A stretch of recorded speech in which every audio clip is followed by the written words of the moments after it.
سارے کلمہ گو مسلمان بھائی اللہ کو راضی کر لو، اللہ کو راضی کر لو، جتنا بڑا سودا کرنا پڑے کر جاؤ، جتنی بڑی قیمت دینی پڑے دے جاؤ، اور اپنے اللہ کو راضی کر جاؤ، جان پہ کھیلنا پڑے کھیل جاؤ، مال لٹانا پڑے لٹا دو، عزت آبرو داؤ پہ لگے لگا دو، پر اللہ کو نہ ہاتھ سے جانے دو۔ اللہ تمہارا ہے تو سب کچھ تمہارا ہے، اللہ تمہارا نہیں تو کچھ بھی تمہارا نہیں ہے۔ فرعون کی باندھی مسلم عورتیں بہت سی موجود ہیں بیان میں، عورتوں کے لیے سنا رہا ہوں، تمہارے لیے بھی سنا رہا ہوں۔ فرعون کی ایک باندھی تھی، مسلمان ہو گئی۔ عورت تو کمزور ہوتی ہے، پھر وہ باندھی ہو تو اور کمزور ہوتی ہے، اور کلمہ چھپتا نہیں ہے۔ اس کا ایمان اس کے دل میں تھا، پر وہ نکل ہی پڑا۔ خوشبو کون چھپا سکے؟ خوشبو کیسے چھپ سکتی ہے؟ اس کے ایمان کا پتہ چل گیا۔ فرعون نے اسے پکڑوایا۔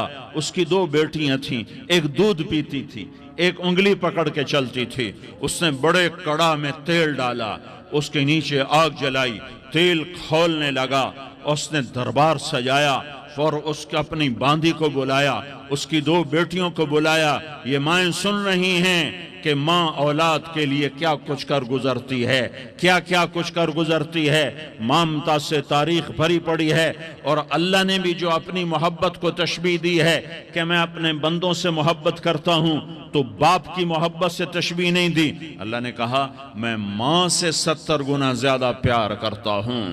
اس نے کہا فرعون نے کہا اگر تو موسیٰ کے رب پہ ایمان لائی تو تیری دونوں بیٹیوں کو جلا دوں گا اس تیل کے اندر، اور تجھے بھی جلا دوں گا اس تیل کے اندر۔ ہاں لوگ سمجھتے ہیں موت بہت بڑی سزا ہے۔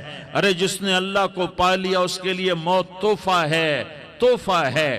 وہ دنیا کے دکھوں سے نجات پا گیا اور آخرت کی نعمتوں کا حقدار بن گیا۔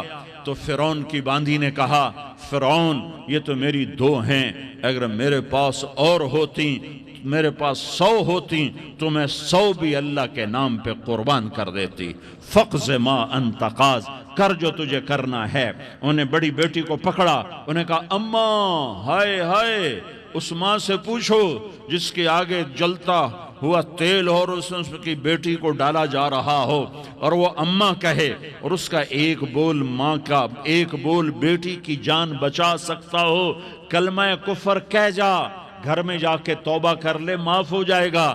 میں قربان جاؤں۔ ایک مقام ایمان کا ایسا آتا ہے کہ قربان ہونا زیادہ محبوب ہو جاتا ہے جان بچانے سے۔ انہوں نے کہا اماں، انہوں نے کہا بیٹی صبر، اللہ کے نام پہ قربان ہو جا۔ ادھر آ ستمگر ہنر آزمائیں، تو تیر آزما ہم جگر آزمائیں۔ اہ نہ کر لبوں کو سی عشق ہے دل لگی نہیں، سینے پہ تیر کھائے جا، آگے قدم بڑھائے جا، یا زبان حال سے کہہ دے کہ ہاں ستائے جا۔ ہاں عشق کی آگ ایسے ہی بھڑکتی ہے، شمع ایسے ہی فروزاں ہوتی ہیں، یہ کمکمے تو بجھ جاتے ہیں، لیکن یہ ایمان والے جو شمع جلا گئے یہ آج تک روشن ہیں، جن کی روشنی میں چلنے والوں کو راستہ مل رہا ہے۔ انہیں بڑی بچی کو پکڑا، ٹانگوں سے پکڑ کے یوں ڈالا، وہ ہائے کرتی گئی اور وہ چٹک گئی اور وہ جل گئی اور وہ بھن گئی مچھلی کی طرح، تلی گئی مچھلی کی طرح۔ ماں ہے، اس کا کلیجہ پھٹ گیا، لیکن آنکھوں سے آنسو کا ایک قطرہ نہیں نکلا۔ صبر دیکھنا ہو تو اسے دیکھو، صبر پڑھنے سے نہیں آتا، اسے دیکھو ایک قطرہ نہیں نکلا تو اس نے کلیجہ پھٹ گیا۔ تو اللہ نے ماں کی آنکھوں سے پردہ ہٹایا اور اس نے دیکھا اپنی بیٹی کی روح کو نکلتے ہوئے۔ بیٹی کہہ رہی اماں صبر کرو، ابھی جنت میں اکٹھے ہو جائیں گے۔ پھر انہیں چھوٹی بچی کو پکڑا، دودھ پیتی، جسے پتہ بھی نہیں میرے ساتھ کیا ہونے والا ہے، اس کی تو آہ بھی نہ نکل سکی، اور اسے انہوں نے تیل میں ڈال دیا اور وہ جل کے کوئلہ ہو گئی۔ ماں کی آنکھوں سے پردہ ہٹایا، اللہ نے ماں نے بچی کی روح کو نکلتے دیکھا کہ اماں صبر ابھی اکٹھے ہو جائیں گے۔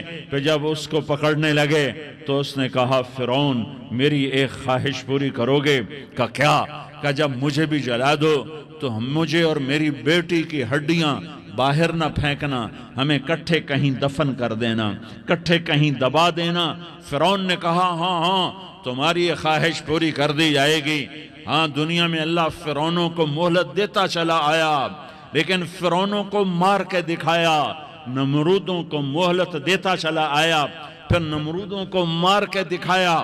قارونوں کو مہلت دی، پھر قارونوں کو مار کے دکھایا۔ پھر جنت اور جہنم کا نظام بنایا۔ پھر ایک دن مجھے بھی کھڑا کرے گا اور تمہیں بھی کھڑا کرے گا۔ پھر ایک طبقہ جنت کا حقدار بنے گا، ایک طبقہ آگ کا حقدار بنے گا۔ پھینک دیا، جل گئی، ہڈیاں نکل آئیں، انہیں ہڈیوں کو اٹھا کر زمین میں دبا دیا۔ 2000 سال گزر گئے، میرا نبی دنیا میں موسیٰ علیہ السلام کے 2000 سال بعد آتے ہیں اور آپ معراج پہ چلتے ہیں۔ جب آپ بیت المقدس سے معراج کو اٹھے تو آپ کو زمین سے جنت کی خوشبو آئی، تو آپ نے ارشاد فرمایا جبریل میں جنت کی خوشبو سونگھ رہا ہوں، یہ کہاں سے آ رہی ہے؟ تو آپ نے جبریل نے عرض کی یا رسول اللہ فرعون کی باندی اپنی بیٹیوں کے ساتھ، اپنی ہڈیوں کے ساتھ جس جگہ پر دفن ہے، جس دن اسے دفن کیا گیا تھا اس دن سے آج تک یہ خوشبو آ رہی ہے، اور یہ قیامت تک خوشبودار رہے گا۔ یہ زمین کا ٹکڑا کہ یہاں وہ دفن ہے جس نے اللہ کے ساتھ سودا کر لیا۔ اللہ سے سودا کر لو، اللہ سے سودا کر لو۔